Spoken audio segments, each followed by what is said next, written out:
အားလုံးပဲမင်္ဂလာပါကျမကတော့နှင်းပါပထမဦးဆုံးအနေနဲ့ကျမရင်သားကင်ဆာမျိုးစားအကြောင်းလေးတွေကိုကျမသိသလောက်လေး sharing လုပ်ချင်ပါတယ်အမှားလေးပါခဲ့ရင်တော့ခွင့်လွှတ်နားလည်ပေးဖို့မေတ္တာရပ်ခံအပ်ပါတယ်ရှင်ဒီရင်သားကင်ဆာမှာဆိုရင်ကျမတို့က ER/PR HER2 နဲ့ triple negative ဆိုပြီးတော့အမျိုးအစားတွေ꿰ပြပါတယ်ကျမဖြစ်တဲ့အမျိုးအစားကတော့ HER2 အမျိုးအစားပါရှင်ပထမဦးဆုံးအနေနဲ့ကျမကိုဘယ်လိုစသိတာလဲဆိုတဲ့မေးခွန်းလေးတွေကအမေးများပါတယ်အဖြေကတော့ရှင်းပါတယ်ကျမကိုယ့်ရဲ့ရင်သားကိုစမ်းမိတဲ့အတွက်ကြောင့်ကျမသိရတာပါဒါကြောင့်ကျမတို့အမျိုးသမီးများရင်းနဲ့လည်းမိမိရင်သားကိုတတိထားပြီးစမ်းနေဖို့လိုအပ်ပါတယ်ကင်ဆာဆိုတာရင်ခေတ်ကလို့ကျမတို့ကြောက်စရာကောင်းတဲ့ယောဂအမျိုးအစားတွေမှာတော့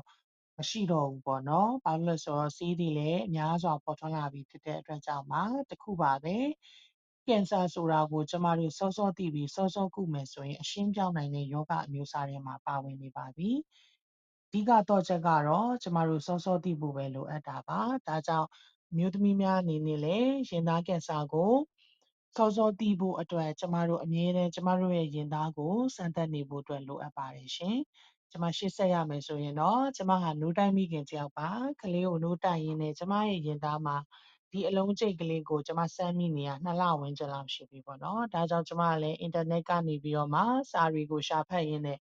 အမျိုးသမီးတွေဓမ္မတာလာချိန်မှာအလုံးကျိတ်တွေပေါ်ထွက်တတ်တယ်လို့ကျမဖတ်မိတယ်။ဓမ္မတာပြီးသွားရင်ပြန်ပြောက်တယ်ပေါ့နော်။ပထမလမှာဓမ္မတာလာတယ်ကျမစောင့်ကြည့်တယ်ဒါပေမဲ့အလုံးကျိတ်ကလေးကမပြောက်သွားခဲ့ဘူးပေါ့နော်။အဲ့ဒါနဲ့ကျမလည်း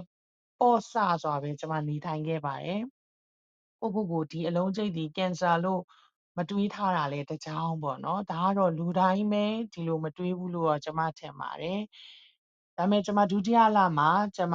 ထပ်ပြီးစောင့်ကြည့်လိုက်တဲ့အချိန်မှာဒီအလုံးကျိတ်ကလုံးဝမပြောက်ခဲ့ပါဘူး။အရင်တိုင်းပါပဲ။ဒါကြောင့်ကျမဒီမိသားစုထဲမှာရှိတဲ့ဆေးဘက်ဆိုင်ရာနဲ့ရင်းနှီးရဲ့ကျမရောက်မှာကိုကျမလှမ်းမိခဲ့ပါတယ်။သူကအလုံးကျိတ်ကလေးကိုစမ်းကြည့်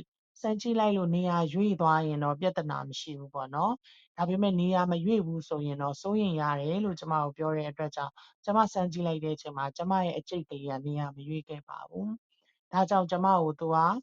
စစ်ဆေးဖို့အတွက် ultrasound တွေရိုက်ဖို့အတွက်အကြံဉာဏ်ပေးခဲ့ပါတယ်။ဒီလိုနဲ့ကျမလည်း6လပိုင်း1ရက်နေ့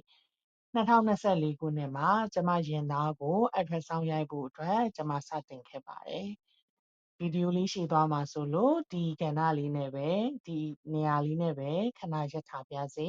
။နောင်လာမယ့်အကြောင်းအရာများကိုကျမနောက်တစ်ပိုင်းမှာဆက်လက်၍တင်ဆက်ပေးသွားပါမယ်။ကျမကြုံတွေ့ရတဲ့အတွေ့အကြုံများကို